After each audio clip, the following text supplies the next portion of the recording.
그러니까 지금 이스라엘에서 벌어지고 있는 이런 일들을 우리가 결코 가볍게 여기서는 안 됩니다. 에스겔이 말한 곡과 마곡의 전쟁 역시 이곳에서 벌어질 일이고, 아마겟돈과는 유프라데스 강이 말라서 군대들이 오는 이런 장면들은 그저 상징이나 아니면 이런 환상적인 내용이 아니라 실제적인 내용이라고 나는 믿습니다.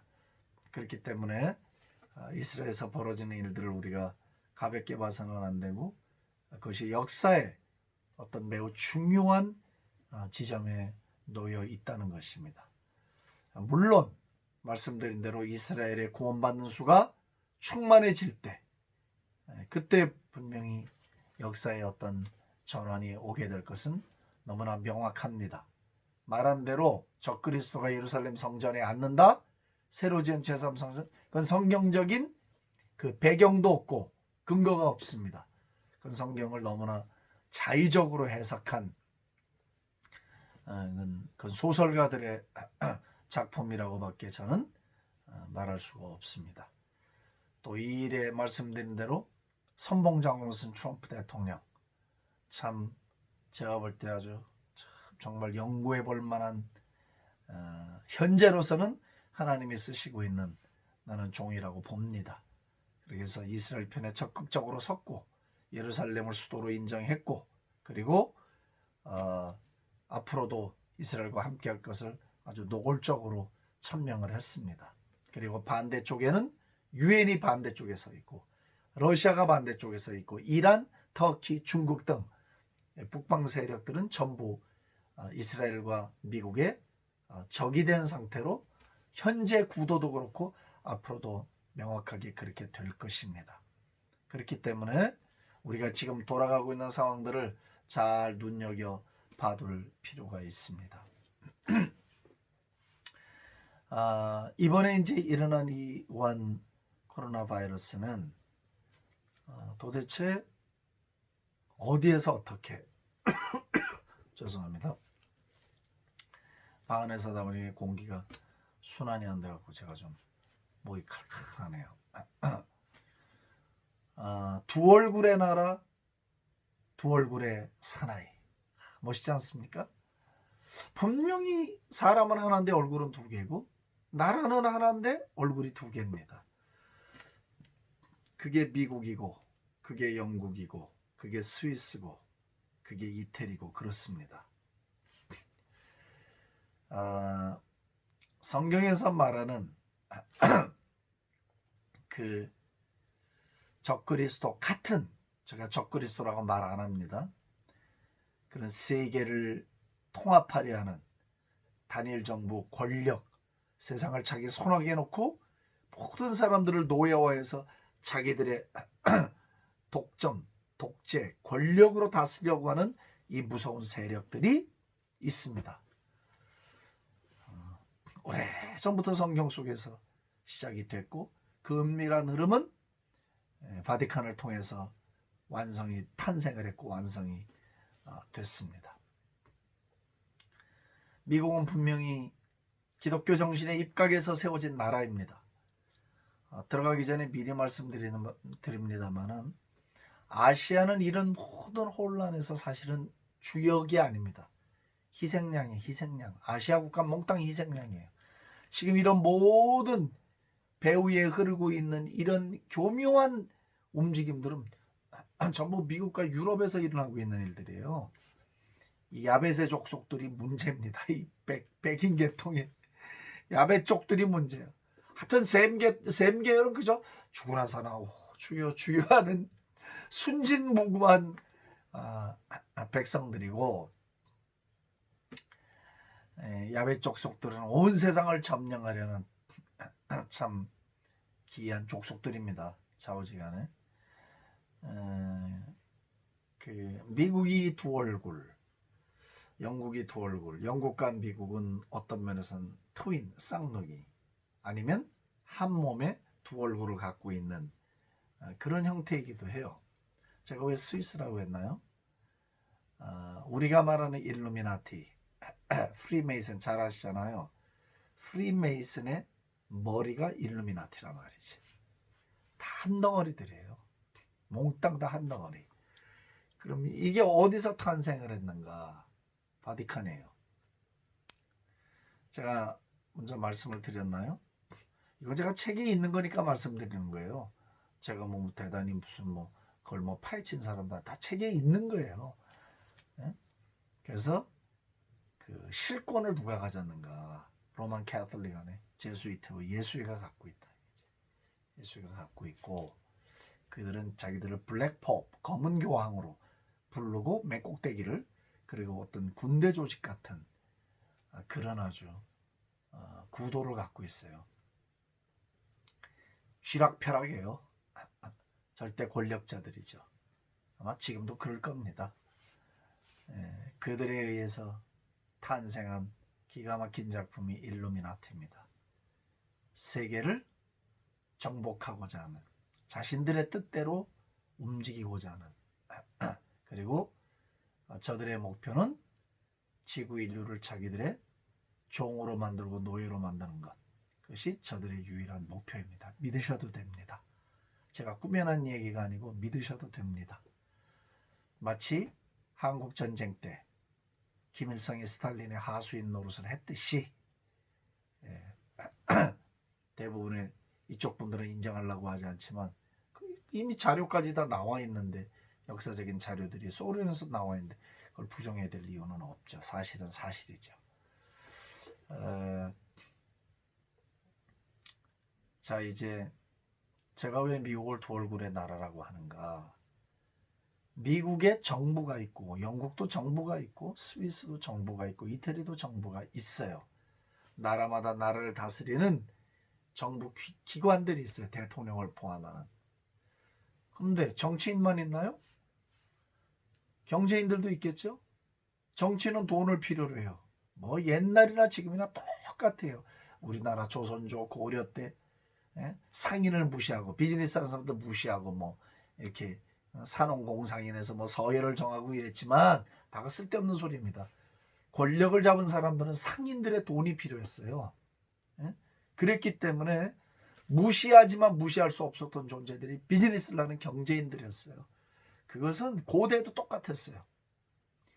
그렇기 때문에 지금도 정치인들 안에도 경제인 출신이 있고 경제와 깊이 연결된 사람들이 있고 그 조직에 들어가 있는 사람들도 있고 그렇지만 나라를 움직이는 그 정부 정치 집단이 있는가 하면 돈의 윤리를 쫓아가는 경제를 자신의 국가로 여기면서 살아가고 있는 거대한 파워풀 그룹이 있다는 거예요. 힘 있는 그룹이 있다는 거예요. 이건 정부도 함부로 다루기가 어려워요. 그리고 이건 수백 년 오랜 세월을 자기들끼리 철저하게 단합되고 규합되고 조직적이고 해서 만들어 온 것이기 때문에 어디까지 뿌리가 내려 있고 어디까지 가지가 쳐져 있는지 북한에서 날리는 난수표보다도 복잡해요. 몰라요. 밝혀진 것도 일부예요. 다 한다고 말할 수는 없는 거예요. 이것도 이 경제 공동체, 이 은밀한 이 세상의 질서를 재편하려고 하고 정복하려고 하는 이 세력들이 한 얼굴이라면 미국 안에도 이런 미국 백인들이 많아요. 이 사람들은 국가 개념이 없습니다. 이 경제인들의 국가 개념은 돈이에요. 돈과 권력이에요. 상관이 없어요. 어느 나라든지. 자기들이 국가 개념은 그건 거예요. 그렇지만 정부는 아니죠. 일반 시민들은 그게 아니죠. 영국도 똑같고 미국도 똑같고 다 똑같아요. 스위스도 똑같고 다 똑같습니다. 그래서 두 얼굴이라는 거예요. 제가 두 얼굴의 나라. 우리 두 얼굴의 사나이 그 예전에 그 TV에서 영화에 미국 영화 나오지 않았어요. 헐크. 두 얼굴의 사나이. 그래서 이게 지금 이렇게 시끄러워요. 지금 사실은 배후에서 이 두 세력의 전쟁 중입니다. 지금 미국의 군인이 지난 2주 동안 유럽으로 건너간 군인이 3만 명입니다. 잘 모르셨죠? 트럼프 대통령이 파병을 했어요. 3만 명을. 명분은 뭔가 나토의 군사훈련 일환으로 갔다. 근데 걸프전 때 말고 25년 동안 이렇게 많은 군대를 보낸 적이 없어요, 미국이. 이상한 일이 벌어지고 있죠. 그리고 그 군대 군인들은 아주 정예부대고 아브라함 탱크서부터 해서 막 중화기가 같이 동원이 됐어요. 그래서 뭐 나토의 17개 나라와 함께 지금 연합훈련을 하고 있는데, 만약에 미국이 미국 군인만 3만 7천 명이 갔다 그러면 이게 문제가 되는 거예요. 근데 연합국 18개 나토국이 같이 하고 있거든요. 예? 그 대통령이 허락하지 않는데 군대가 움직일 수가 없어요. 그럼 지금 미국하고 무슨 유럽의 나토 국가들이 무슨 연합전선을 펴고 있는 거거든요. 그러면 제가 그 신문을 읽어보니까 아니 지금 뭐 팬데믹에서 지금 전염병이 막 유행하는데 군대가 왜 오냐는 거야. 그러니까 우리가 이 전쟁에 이기기 위해서다. 이 코로나 바이러스를 잡기 위해서 유럽의 시민들을 보호하고 이 전쟁에 승리하기 위해서 군대가 왔대요. 그래서 제가 웃었습니다. 아니 유럽엔 군대가 없습니까? 예? 미국 군인이 와야 뭐 유럽이 지켜집니까?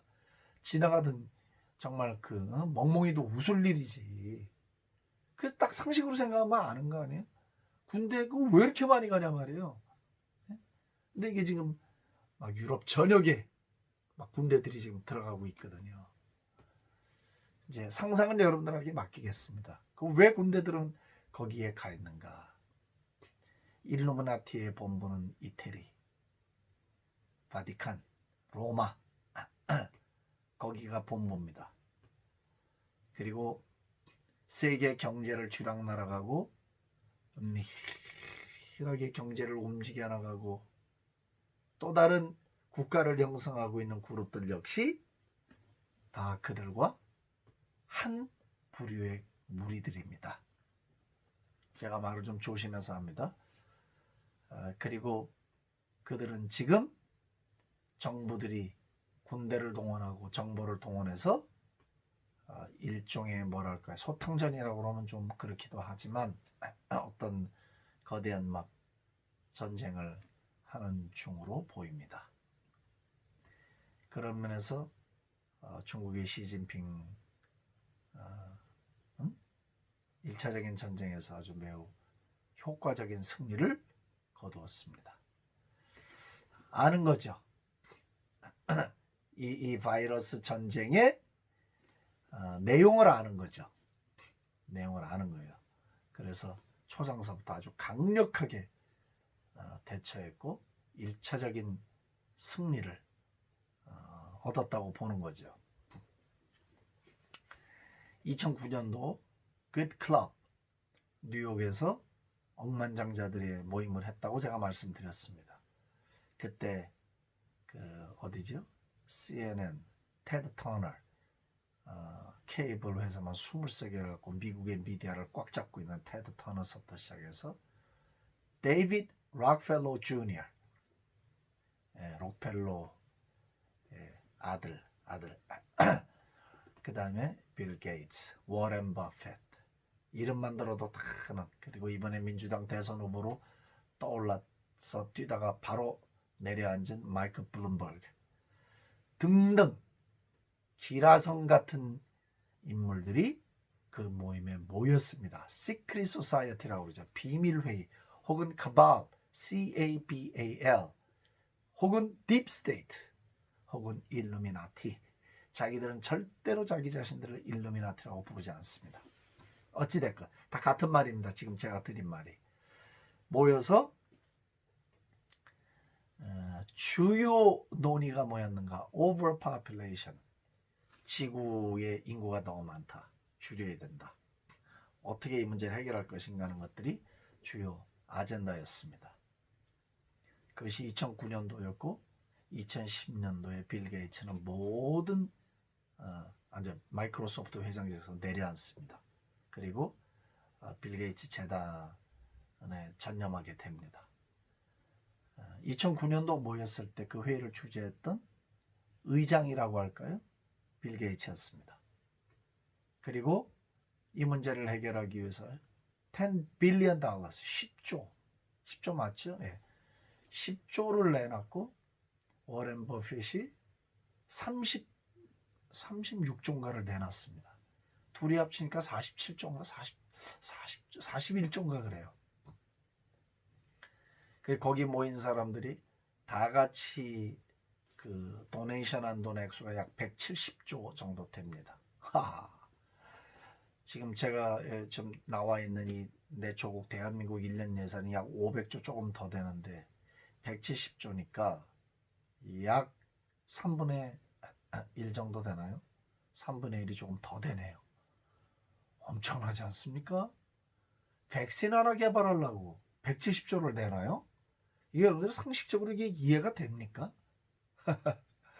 아니 상식으로 생각을 해야죠. 그리고 그걸 왜 자기들이 해? 국가가 하든가 유엔이 하든가 무슨 NGO가 하는 거죠. 어? 자기들이 왜 그걸 논의합니까? 더 놀라운 사실은 그때 빌 게이츠가 한 말이 그냥 실려 있어요. 이렇게 신문에. 여러분들이 찾아보세요. 찾으면 신문에 나와요. 제가 그 사람하고 뭐 일면식이 있는 것도 아니고 아무 상관이 없어요. 그냥 제가 팩트만 말하는 거예요. 예? 앞으로 인류의 인구 문제를 해결하기 위해서는 political and religious obstacles, 정치적 장애물이나 종교적인 장애물을 제거해야 된다. 이렇게 얘기를 했어요. 뭐 세계 총통 같은 이야기죠. 정치적인 장애물, 방해물이에요. 그다음 종교적인 방해물을 바꿔버려야 된다. 오, 어마어마한 발언이죠. 해서는 안 될 발언. 순한 양이 아니 늑대가 순한 양의 탈을 쓴 것 같은 그런 빌 게이츠가 지난 3월 13일 날 전격적으로 모든 자리에서 내려앉았습니다. 이유는 아무도 모릅니다. 왜 그랬는지는. 저는 다만 있는 자료를 갖고 생각할 뿐입니다. 생각할 뿐이고 우연이라고 하기에는 너무나 자로 잰 듯이 일어나는 일들이 조금 수상하다고 제가 말을 하는 것 뿐입니다. 찰스 리치 하버드 대학교의 아주 영특한 교수가 체포됐고 우한연구소와 같이 손을 잡았고 중국의 Thousand Talent Plan이라고 하는 것에서 돈을 받았고 이래왔고 2명의 중국 사람도 같이 기소가 됐는데 하나는 인민해방군 장교인데 중국으로 가서 이건 못 붙잡았고 다른 한 사람은 이런 조그만 병에다가 세균을 집어넣은 21병을 양말에 넣어서 미국으로 갖고 들어오다가 잡혔어요. 공항에서. 어떻게 하려고 갖고 왔는지는 모르지만 그렇게 해서 구속이 됐습니다. 이건 여러분들이 미국 법무부 Department of Justice 들어가서 자료를 찾으시면 다 나옵니다. 그 내용이. 읽어보면 뭔가 석연치 않은 일들이 연결돼서 내려가고 있는 걸 봅니다. 하버드 대학교의 찰스 리치를 후원했던 사람이 빌 게이츠입니다. 제가 조금 이제 혼자 생각해 보는 것은 무엇이냐면은 백신을 개발하고 백신에 투자하기 위해서 170조의 돈이 필요할까? 이걸 왜 개인이 어떤 자기들이 돈을 모아서 끝클럽의 사람들이 이 일을 할까 생각을 해봅니다. 백신이 문제입니다. 여러분, 백신이 다 좋은 게 아니에요. 백신 때문에 얼마나 많은 문제가 있는지도 알아야 돼요. 예? 그러면 생각은 해볼 수 있지 않냐 이거죠. 생각은 배후에 뭐가 있다. 오중에 뭐가 흘러가고 있다는 것 정도는 알 수가 있어요. 군대가 가서 유럽에서 지금 저러고 있는 것도 이상하고, 예? 그리고 왜 빌 게이츠가 갑자기 내려앉았고, 왜 이 사람들은 이렇게 구속이 됐고, 예? 이런 클럽이라는 걸 만들어서 인구 과잉 문제를 논의하고 해서 이런 일을 지금까지 계속해서 벌여왔는지는 한 번은 여러분들이 생각해 볼 만한 문제다. 그건 뭐 제가 단정적으로 이렇다 저렇다 말하고 싶지는 않아요. 여러분들이 생각해서 판단할 일입니다. 제가 단정적으로 말할 그럴 필요성은 없다고 생각해. 그래서 그저 여러분들의 몫이라고 생각합니다. 그러나 분명한 것은 뭔가? 분명한 거. 적그리스도처럼, 저는 적그리스도라고 말 안 합니다. 그들은 적그리스도가 아니기 때문에 적그리스도처럼 행동하려고 해서 자신들이 인류의 주인인 것처럼 하나님의 자리에 앉아서 세상을 점령하려 하고, 그 다음에 종교를 제거하려 하고 종교를 불편하게 여기는 저들의 실체는 무엇인가? 쉽게 답이 나와요. 그렇게 생각하면. 그리고 그런 힌트는 성경에도 있단 말이죠. 요 시리즈를 이렇게 그냥 제가 딱 마감을 하려고 그래요. 하고 칼빈서부터 시작해서 중세 종교 개혁가들이 줄기차게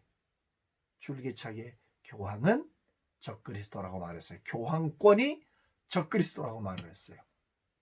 그때 16세기에 그때 리베라라고 하는 예수회의 신부가 요한계시록 주석을 500페이지에 달하는 방대한 요한계시록 주석을 편찬해내요. 왜 편찬을 했는가? 적그리스도가 교황권이라고 하는 내용을 빼버리기 위해서 요한계시록을 현재는 없애버리고 전부 미래에 나타날 것으로 적그리스도가 몰아서 미래로 몰아버렸어요. 이것이 영국으로 해서 그 다음에 온 서구권의 요한계시록 해석의 기초가 됐어요. 한국도 이 영향을 받았죠. 존 다비라고 하는 영국의 신학자가 이걸 받아들여서 다 퍼뜨린 거예요. 그래서 지금도 요한계시록의 해석은 몽땅 미래로만 향하고 있어요. 현재성이 없는 거예요. 미래에 나타날 적그리스도, 미래 사건. 그러면 초기 초대교회 초기 성도들이 이 계시록 책을 받았을 때 그 자기들하고 무슨 상관이 있겠습니까? 현재성도 없고 아무것도 없어요. 몽땅 다 미래만 있어요. 그건 아니죠. 현재도 있고 미래도 섞여 있는 거예요. 같이 있는 거예요. 같이. 1차적인 건 당시였어요. 어찌됐건 적그리스도가 교황권이라고 하는 걸 피하기 위해서 전부 미래로 밀어버린 것이 지금 요한계시록 종말론을 해석하는 기초를 형성하게 됐고, 100이면 99명은 다 그 논리를 따라가고 있고 계시록을 다 그렇게밖에는 해석하지 않습니다. 그러나 정말 마음을 열고 하나님의 말씀을 들여다보면 그 적그리스도의 실체가 우리 눈에 환하게 보인다는 것을 금세 알게 됩니다. 아무리 성경을 눈 감고 보려고 해도 눈이 열릴 수밖에 없습니다. 정확하게 보입니다. 그 실체가 무엇인지를. 바울도 그거를 봤어요. 그러니까 데살로니가후서 2장에서 하나님의 보좌에 앉아서 자기를 하나님이라 하더라. 미리 본 거예요. 바울은. 너무 놀랐다고 그러잖아요. 그것 때문에 정신을 바짝 차리고 제가 말씀드린 것처럼 기도하되 우리의 영으로 기도하고 진실되게 기도하고 주님을 사랑하는 마음으로 기도하고 주님과의 친밀함을 계속 증가시키고, 친밀함, 그죠? 주님을 사랑하기 때문에 기도하고 주님을 사랑하기 때문에 경배하고 찬양하고 주님을 사랑하기 때문에 주님을 찾는 자리로 나아가는 우리가 되어야 될 것입니다. 그것이 동기가 돼야 돼요. 그게 동기가 돼야 우리가 바른 온전히 거듭난 신앙인의 삶을 살아갈 수 있다고 믿습니다. 다음 시간부터는 이런 내용에 대해서는 더 이상 말하지 않겠습니다. 여러분 모두에게 하나님의 선하신 은혜, 놀라우신 은혜, 초자연적인 은혜, 넘치는 은혜, 상상할 수 없는 은혜, 반전의 은혜, 이런 은혜가 넘쳐나기를 축복하고 그렇게 될 줄로 믿습니다. 하나님께서 이 방송을 듣는 모든 이들에게 병든 자에게 손을 얹으면 병이 낫고 인간의 눈으로 불가능하게 보이는 병들이 반전이 일어나 치유가 일어나고 닫혀있던 문들이 터지고 전적인 하나님의 주권과 능력 속에서 문제가 해결되고 하나님의 손을 붙들고 그리고 영적인 영역에 줄을 놓고 하나님이 주시는 그 힘으로 살아가는 은총이 임하게 되기를 우리 주 예수 그리스도의 이름으로 축복합니다. 할렐루야.